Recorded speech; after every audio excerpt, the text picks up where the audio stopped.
नमस्कार, आप देख रहे हैं लोकोत्तर न्यूज। मैं हूं आपके साथ हर्षिता। ये करते हैं खबरों से शुरुआत। कोरोना आपदा के बीच जबलपुर के नेताजी सुभाष चंद्र मेडिकल कॉलेज के जूनियर डॉक्टरों ने हड़ताल का ऐलान कर दिया है।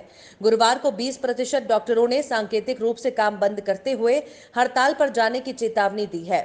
जूनियर डॉक्टर ने सरकार पर वादा खिलाफी का आरोप लगाते हुए कहा कि इस बार अगर उनकी मांगों पर लिखित आदेश जारी नहीं हुए तो फिर वो इमरजेंसी सेवाएं रोक देंगे। इतना ही नहीं, 7 तारीख से कोविड मरीजों के इलाज से भी जूनियर डॉक्टर्स ने इनकार कर दिया है। इससे पहले जूनियर डॉक्टर्स ने अपनी मांगे पूरी न होने पर 5 अप्रैल को हड़ताल की चेतावनी दी थी। सरकार की ओर से आश्वासन मिलने और इससे पूर्व बिगड़ते हालात को देखते हुए उन्होंने ये हड़ताल टाल दी थी, लेकिन एक बार फिर जूनियर डॉक्टर एसोसिएशन मांगे पूरी न होने पर हड़ताल की चेतावनी दी है। जब कोरोना अपने विकराल रूप में है, ऐसे समय में मेडिकल कॉलेज के जूनियर डॉक्टर्स अपनी मांगे मनवाने पर अड़े हैं। यहां तक कि उन्होंने कोविड-19 पेशेंट न देखने की भी धमकी सरकार को दी है। और सांकेतिक रूप से ओपीडी रद्द करी थी। सरकार ने अभी भी आपकी मांगें नहीं मांगी हैं। अब आगे क्या कदम है आपके? फ़िलहाल तो आज हम इमरजेंसी बंद कर रखे हैं और शाम तक का वेट कर रहे हैं। गवर्नमेंट का अगर कुछ भी ऑर्डर अगर आ जाता है तो स्ट्राइक हम लोग अपनी कॉल ऑफ करेंगे, बट अगर कोई भी ऑर्डर नहीं आता है तो कल हम कोविड बंद कर रहे हैं। आप कॉलेज के कितने जूनियर डॉक्टर्स हैं जो अभी वर्तमान में सेवाएं दे रहे हैं और क्या क्या समय में आप लोग की सेवाएं दी जा रही हैं? अभी तो फ़िलहाल 80% जो जूनियर डॉक्टर हैं वो सब कोविड ड्यूटी कर रहे हैं। 20% हैं जो नॉन कोविड वर्क कर रहे हैं अभी। तो आज तो 20% जो डॉक्टर्स हैं उन्होंने स्ट्राइक की है फ़िलहाल, लेकिन कल से अगर गवर्नमेंट ने अगर कोई भी ऑर्डर है जो हमारी डिमांड्स है नहीं मानी तो कल से 100% जो जीडी वाले डॉक्टर हैं यहाँ पे सभी स्ट्राइक पे जाएंगे। मांगे क्या क्या हैं? मांग मैं दोहरा चुका हूँ पहले कई बार रिपीटेशन नहीं दे रहा मैं। सिक्योरिटी पहली हमारी इशू है। जीरो डॉक्टर्स के जब हम लोग के जो पॉजिटिव आ रहे हैं और हमारे फैमिली मेम्बर्स जो भी हैं उनके लिए बेड यहाँ मतलब पेशेंट अगर पॉजिटिव आ रहा है तो हमको ढूंढना पड़ रहा है कि बेड कहाँ खाली है। हम अपना पूरा दिमाग हमारा मतलब काम ना करके इस पर बेड ढूंढने में लग जाते हैं। एक ये चीज़ है। तीसरा चीज़ जो भी हमारी स्टाइफंड का इशू है वो तो शुरू से चला आ रहा है, एक वो इशू है। इस प्रकार से 3-4 इशू हैं जो हम चाह रहे हैं कि गवर्नमेंट जल्द से जल्द इनका निराकरण करे। प्रशासन करके रखा है। हमारे करीब 250 के लगभग जूनियर डॉक्टर हैं और हमारे यहाँ की पूरी व्यवस्था बनाने में उनका जो योगदान है वह बहुत ही तारीफ़ काबिल है। और स्वाभाविक यदि 250 चिकित्सक एक साथ काम पर नहीं आए तो व्यवस्था में कुछ कमी तो आएगी, पर वैकल्पिक व्यवस्था भी बनाई जाती है। हमने वैकल्पिक व्यवस्था के लिए हमारे जितने भी सीनियर डॉक्टर हैं सभी से अनुरोध कर लिया है कि जैसे कि वो कोविड में दिन रात सीनियर डॉक्टर भी जो काम कर रहे हैं, अब पूर्ण रूप से बाकी सब काम को छोड़कर सिर्फ कोविड का ही काम जूनियर डॉक्टर के जैसे करें और अपने वो पुराने दिन भी याद कर लें वो कि जब वो जूनियर डॉक्टर थे तो किस तरीके से वार्डों में काम किया करते थे। तो चिकित्सक तो हमारे पास काफ़ी अधिक हैं और व्यवस्था हम कुछ दिन तक तो बना लेंगे, परंतु उम्र के साथ में सीनियर लोगों को थकान भी होती है तो वो होगा। परंतु मुझे पूरी उम्मीद है कि आज रात तक शासन इनकी मांग के बारे में कुछ न कुछ निर्णय ले लेगा और कल ये स्थिति ऐसी नहीं आएगी कि जूनियर डॉक्टर को कोरोना वार्ड में भी काम करने से। मुख्यमंत्री शिवराज सिंह चौहान योग से निरोग कार्यक्रम के द्वारा होम आइसोलेटेड मरीजों को योग, आसन, ध्यान, प्राणायाम के द्वारा स्वस्थ रखने के निर्देश दिए हैं। निर्देश के पालन में दतिया जिले से 15 योग शिक्षक वॉलंटियर्स 25 अप्रैल से नियमित कोविड मरीजों को योगाभ्यास कराने के लिए प्रशिक्षण शुरू किया है। 10 से 12 मरीजों की सूची इंडियन योगा एसोसिएशन की तरफ से मिल रही है और उन मरीजों से फोन पर संपर्क कर उन्हें योग का प्रशिक्षण 3 दिन सुबह शाम दिया जा रहा है। पतंजलि योग समिति के जिला अध्यक्ष घनश्याम दास स्वर्णिकार और पतंजलि की टीम में शामिल बलराम शर्मा, सूरज बेस, राजेंद्र यादव, अखिलेश दीक्षित, आलोक दुबे, अभिषेक तिवारी, जितेंद्र नामदेव, मनोज द्विवेदी, नारायण सिंह परिहार, पारस जड़िया आदि बहुत से योग प्रशिक्षक वॉलंटियर्स सेवा दे रहे हैं। Covid isolation ward Rawatpura college Datia में पतंजलि योग समिति जिलाध्यक्ष घनश्याम दास स्वर्णिकार ऑफलाइन भी योग प्रशिक्षण प्रदान कर रहे हैं। कोरोना के गंभीर मरीजों के शरीर में खून के थक्के बन रहे हैं और ये कई मरीजों के लिए हार्ट अटैक की स्थिति पैदा कर घातक साबित हो रहे हैं। कई मरीजों के लिए स्थिति ठीक होने के बाद भी बन जाती है, इसलिए चिकित्सक ऐसे मरीजों के लिए खून पतला करने की दवाओं के सेवन की सलाह देते हैं। मेडिकल एक्सपर्ट्स का कहना है कि कोरोना वायरस से गंभीर रूप से बीमार 30% तक मरीजों को खून के थक्कों के बनने की घातक स्थिति का सामना करना पड़ रहा है। एक्सपर्ट्स के मुताबिक इन क्लॉट्स को थ्रोम्बोसिस कहा जाता है। इन थक्कों के बनने की वजह से फेफड़ों में गंभीर सूजन भी पैदा होती है। जानकारों के मुताबिक ऐसे मरीजों को वरिष्ठ चिकित्सकों की सलाह पर और उनके मार्गदर्शन पर खून पतला करने वाली दवाइयों का सेवन करना चाहिए। देखिए, एक बहुत बड़ी समस्या अब जो उत्पन्न हो रही है सामने, वो ये है कि कोरोना से जो पीड़ित मरीज़ हैं, विशेषकर वो जिनमें डायबिटीज़ और ब्लड प्रेशर और किडनी जैसी बीमारियां हैं, बल्कि यंग लोग भी हमारे 30-35 साल के नौजवान लोगों में, उनमें खून के थक्के बन रहे हैं। ये खून के थक्के जब छाती में जाते हैं, लंग्स में जाते हैं, फेफड़ों में जाते हैं, तो सांस लेने में तकलीफ़ उत्पन्न करते हैं। और यही खून के थक्के जब हार्ट में जाते हैं तो हार्ट अटैक के रूप में जीवन मृत्यु का प्रश्न बन जाते हैं। तो मेरा आग्रह है कि जो भी मरीज़ हैं, जो कि ब्लड प्रेशर, डायबिटीज़ और किडनी के मरीज़ हैं, वो अपने डॉक्टर की सलाह के अनुसार जो खून को पतला करने की दवाइयां हैं वो नियमित रूप से लेते रहें। और मैं इतना कहना चाहता हूं आज की यंग पीढ़ी को कि वो अपनी जेब में एक 325 मिलीग्राम की सॉल्युबल एस्प्रिन रख के चलें। जतारा नगर पंचायत सफाई कर्मचारी ड्राइवर के साथ की मारपीट। नगर पंचायत सफाई कर्मचारी ड्राइवर आकाश वाल्मीकि पिता सुनील वाल्मीकि ने बताया कि मैं नगर परिषद जतारा में सफाई कर्मी के पद पर कार्यरत हूं।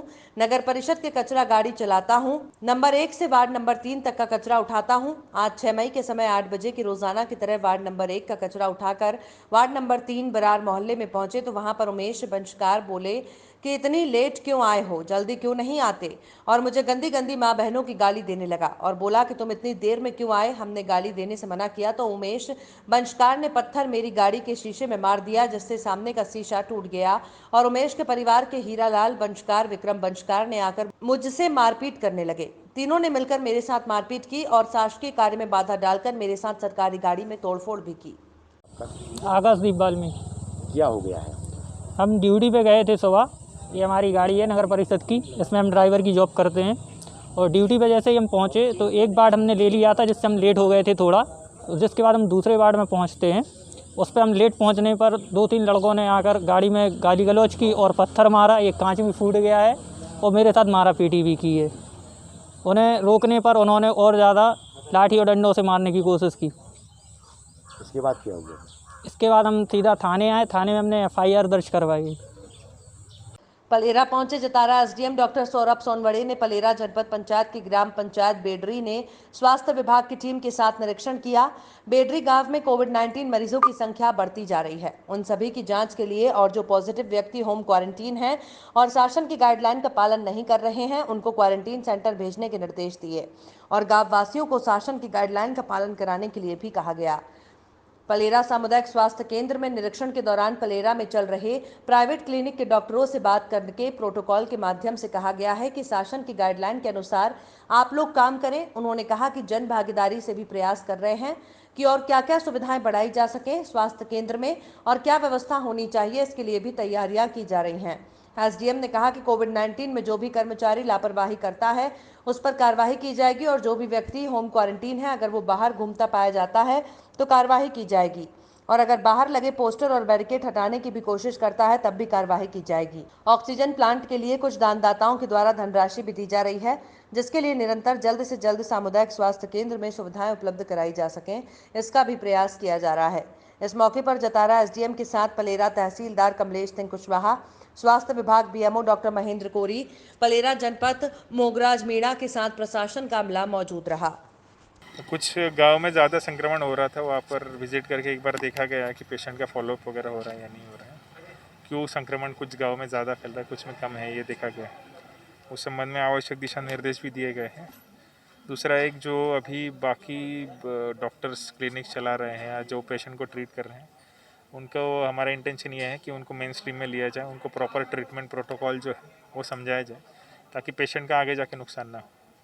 तो एक ये भी प्रयास रहेगा हमारा कि बाकी जो जितने पैरेलल सिस्टम्स हैं, जो चिकित्सक हैं, उनको भी हम यूटिलाइज़ करेंगे ताकि पेशेंट्स को नुकसान ना हो। 8वें 9वें दिन हाफी लेके आता है और डेथ हो जाती है, ये ना हो, इसलिए हम उनको भी समझाने के लिए उनको बुलाया था। तीसरा, जन भागीदारी के लिए हम प्रयास कर रहे हैं कि कुछ हमें कॉन्सेंट्रेटर मिल गए हैं ऑलरेडी, और कुछ लोग अभी भी डोनेशंस दे रहे हैं, तो उससे हम क्या क्या सुविधाएं और बढ़ा सकते हैं, उसका हम थोड़ा प्लानिंग बैठ के सब लोग कर रहे हैं। तो सर जो आपने आज जो प्राइवेट डॉक्टर्स बनाए हैं उनको यही दिशा निर्देश दिए हैं कि उनको पहले तो ट्रीटमेंट प्रोटोकॉल समझाए हैं, उनका एक ग्रुप बनाया है हमने, वो डेली उनके रिपोर्ट भी शेयर करेंगे, कितने पेशेंट आए, कहाँ के पेशेंट हैं, क्या उनकी शिकायतें आ रही हैं। एक विशिष्ट कैटेगरी के पेशेंट ही वो देख पाएंगे, उसके बाद वो रेफ़र करेंगे सीएससी में, और सीएससी में उनका फॉलोअप होगा। ये ज़रा एक पैरेलल हमने पूरी सिस्टम बना ली है ताकि दोनों लोगों का हम पर्याप्त रूप से उपयोग कर सकें। 6 मई को झाबुआ प्रभारी मंत्री हरदीप सिंह डंग सिविल अस्पताल थांदला पहुंचे, जहां BMO Anil Rathore, doctor Kamlesh Paraste staff था। उन्होंने स्वास्थ्य सुविधाओं की जानकारी ली, साथ ही पत्रकारों के कहने पर आरटीपीआर रैपिड जांच और चिकित्सक को और ज्यादा व्यवस्था को लेकर सवाल किए, क्योंकि झाबुआ या इंदौर से थांदला जांच आने में समय लगता है। इसके बाद जिले में चल रही ऑक्सीजन की वाहन के बारे में पत्रकारों ने पूछा कि प्रतिदिन ऑक्सीजन गंभीर मरीज को क्यों पूर्ति नहीं हो रही, कई बार ऑक्सीजन वाहन बाहर दूर होता है।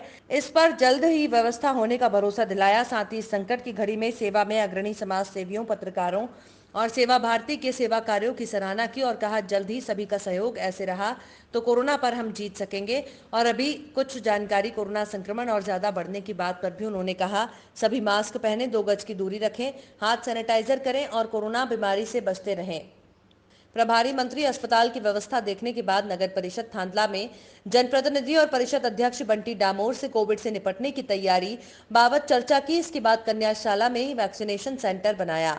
उनके साथ जनप्रतिनिधि और भारतीय जनता पार्टी जिला अध्यक्ष लक्ष्मण सिंह नायक, नगर परिषद अध्यक्ष बंटी डामोर, मंडल अध्यक्ष गोलू समर्थ, उपाध्याय संजय भाबर, सुनील पड़दा, अनिल भंसाली, कमलेश दायजी थे। बाद में कुछ समय भारतीय जनता पार्टी जिला उपाध्यक्ष विश्वास सोनी, प्रदेश मंत्री संगीता सोनी के घर भी कुछ समय के लिए गए। प्रभारी मंत्री के साथ प्रशासनिक अधिकारी, जिला कलेक्टर सोमेश मिश्रा, पुलिस अधीक्षक आशुतोष गुप्ता, थांदला अनुविभागीय अधिकारी राजस्व ज्योति परस्ते, तहसीलदार शक्ति सिंह चौहान, पुलिस एसडीओपी पुनोहर गवली, थाना प्रभारी अनिल बामनिया उपस्थित रहे। अपनी जो कोशिशें कर रहा है उनमें धन्यवाद देना चाहूँगा सभी सामाजिक संगठनों को, जनप्रतिनिधियों को, पत्रकार बंधुओं को और सभी समाज सेवियों को, कि जिनके पूरी मदद से ये आज जितना भी कंट्रोल जो हुआ है वो आप सबकी मदद से हुआ है। और मेरा मानना है कि जन जागृति ही इसको रोक सकती है। आपके माध्यम से अपील करना चाहता हूँ कि एक तो आने वाले जो तीसरे फेज में जो एक और हमें जो सूचना लगातार मिल रही है कि तीसरा फेज और आएगा, तो आज अपन लॉकडाउन करके या जनता कर्फ्यू लगा के, मास्क लगा के जो कंट्रोल करा है, इसको लगातार अपन को मास्क को पहनना पड़ेगा, लगातार इस पे निगाह रखनी पड़ेगी। और आपने जो जिस प्रकार से जो सुझाव दिए हैं, कलेक्टर साहब साथ में ही हैं और पूरी टीम है, जो भी आपने अच्छे सुझाव दिए हैं, जो अच्छा बेहतरीन हो सकता है आने वाले दिनों में, एम्बुलेंस की कैसे व्यवस्था हो, स्टाफ कैसे बढ़े, ये पूरी इस पे जल्दी से कार्रवाई करके अच्छे से अच्छे। और आपको धन्यवाद। खबरों में फिलहाल इतना ही। आप देखते रहिए लोकोत्तर न्यूज।